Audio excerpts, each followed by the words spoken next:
Justice! Justice! Justice! We want Bodo legacy in Assam Judicial Service! दाबिखौ मानियैनि क'क्राझार सहराव junior administrative assistant रिक्रुटमेन्टनि advertise बिलाइखौ सावदों।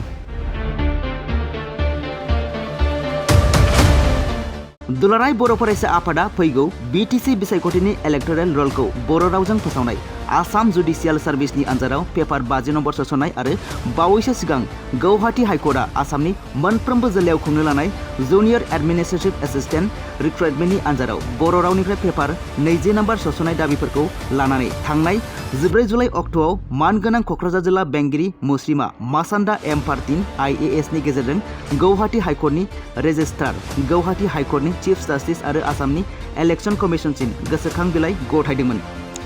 दाबिफोरखौ मानियैनि दिनै क'क्राझार सहरनि चिल्ड्रेन पार्कनि लांगोनायाव जुनियर एडमिनिस्ट्रेटिभ एसिस्टेन्ट रिक्रुटमेन्टनि एडभार्टाइज बिलाइखौ सावदों। আমি এটা কাৰ্যসূচী লোৱা হৈছে।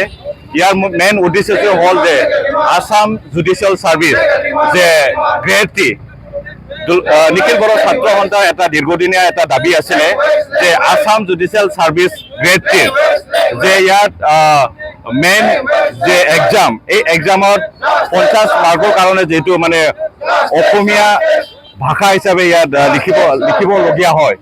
তো ইয়াৰ আমাৰ দীৰ্ঘদিনীয়া দাবী এইটোৱে আছিলে যে আসাম জুডিচিয়েল সাৰ্ভিসৰ যে বড়ো ভাষাক ইয়াৰ অন্তৰ্ভুক্ত কৰিব লাগে আৰু দ্বিতীয়তে লগতে যে ৰিসেন্টলি এটা এডভাৰ্টাইজমেন্ট ওলোৱা হৈছে যে জুনিয়ৰ এডমিনিষ্ট্ৰেটিভ সাৰ্ভিস এই সাৰ্ভিসত আমি দেখিবলৈ পাইছো গোটেই অসমৰ টোটাল 367 এনেকুৱা পদ আছে।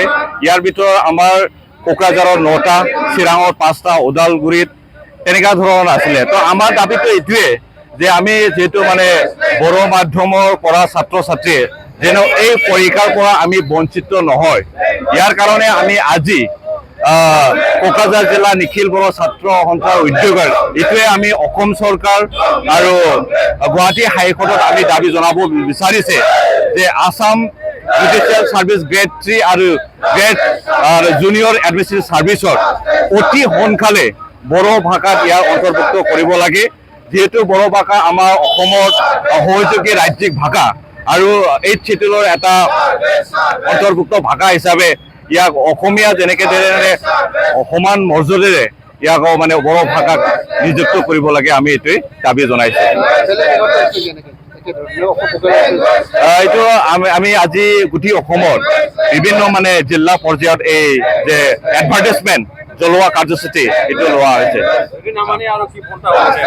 যদি অসম চৰকাৰ আৰু গুৱাহাটী হাইকোৰ্টে আমাৰ যিটো ডিমাণ্ড এই ডিমাণ্ডটো যদি অতি শীঘ্ৰে সিহঁতে যদি একচেপ্ট নকৰে তেতিয়াহ'লে আমি অনাগত দিনত গণতান্ত্ৰিকভাৱে নিখিল বড়ো ছাত্ৰ সন্থাই এই বিষয়ক লৈ পেলাই আমি ধৰ্ণা বা বিভিন্ন আন্দোলনৰ কাৰ্যসূচী আমি ৰাখিম। Thank U.